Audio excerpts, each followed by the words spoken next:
You've certainly heard the good news by now that the risk is low of Hantavirus turning into a pandemic. That's what we're hearing from the World Health Organization and the CDC. But I wanted to explain for a minute why they are saying that. Typically, there are three things that they look at to try and determine the level of concern. Something known as the reproductive number.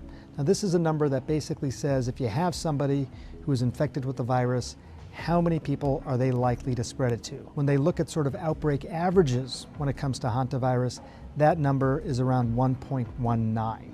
Okay, keep that in the back of the mind and also compare it to COVID, which was certainly higher than 2, probably closer to 4. Another thing that they look at is how infectious is the window for somebody who has hantavirus. How long can they spread it for? And what they find, two important things. First of all, people don't tend to spread the virus unless they are sick. Very important. Remember, with COVID, people could spread this even before they had any symptoms. And typically the time period through which they can spread this is around 1 to 2 days. So that's another important piece of data. The third thing is just how stable is this virus. We looked at genomic sequencing of this virus going back to 1996, compared it now to 2026, 30-year time difference, and they find that the genome stayed pretty stable. Again, remember with COVID, there are all these variants that happened even within the first year.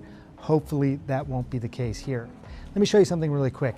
This is a real-world sort of depiction of how this virus might behave.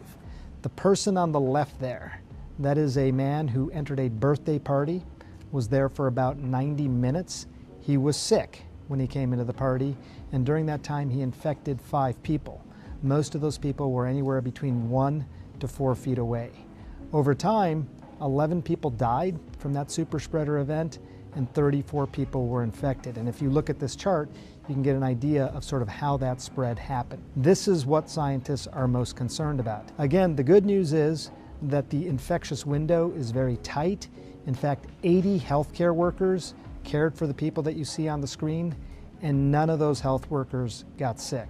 But that gives you a little bit of background as to why at this point the concern is low that this is going to turn into a pandemic.